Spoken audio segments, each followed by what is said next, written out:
Viimase kuu aja jooksul on meie võttegruppi jälginud ja kaasas käinud 8 eriilmelisel mängijal. Esimesena neist kutsus meid enesele Rapla külje alla külla mõisnik, kes väikesel võssa kasvanud staadionil igapäevaselt rasket trenni tegemas käib.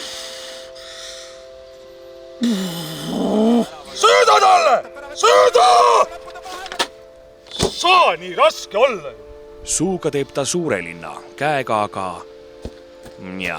Tundub, et kritiseerimine on lihtsam kui päris elus ise teha.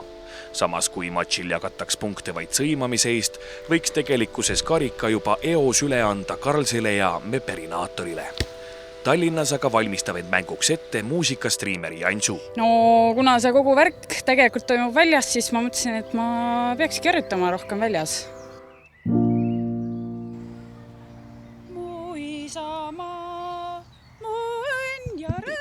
Jansu, sind kutsuti jalgpalli mängima, mitte hümni laulma.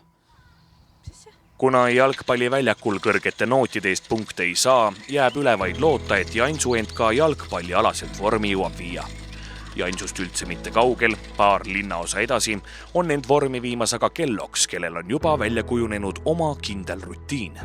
Trenni tegemine ei ole raske, kuna olen juba enne seda jalkateemat iga õhtu trenni teinud. Trenni soorituste parendamiseks on mees enesele soetanud ka äärmiselt täpseid andmeid jagava kella.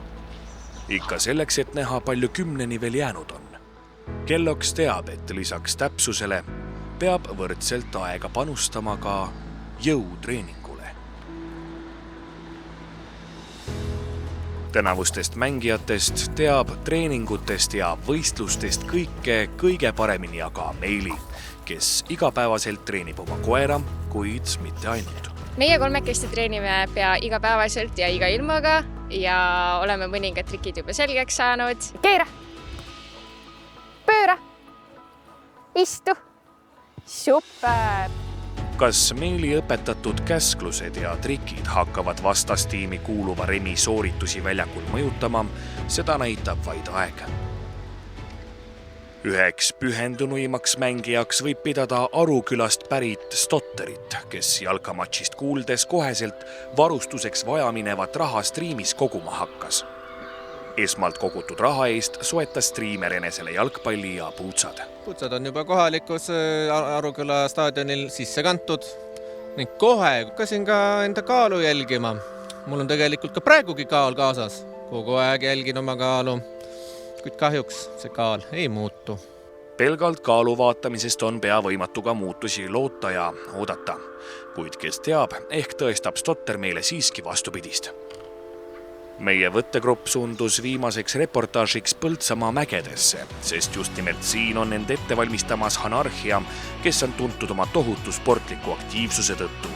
Seda fakti kinnitavad ka 10, kui mitte 100 sporditemaatilised fotod ja postitused tema sotsiaalmeediakontodel. Keegi tuleb? Aga see on mingi suvaline. Tegelikult oota, küsime ikkagi talt. Lähme. Tervist! Vabandust, ega te juhuslikult ei ole näinud ühte tüdrukut pisike selline? Nägin jah, valget särgiga oli mäe jaramil, tegi pilli, läks autosse sõits ära. Meie võttegrupp ei suutnud Hanarhiat pärast seda enam pikalt leida, kuniks leidsime ta juhuslikult kohaliku kiirtoiduketi laua äärest. Trenn on ikka raske asi, ei tasu üle pingutada.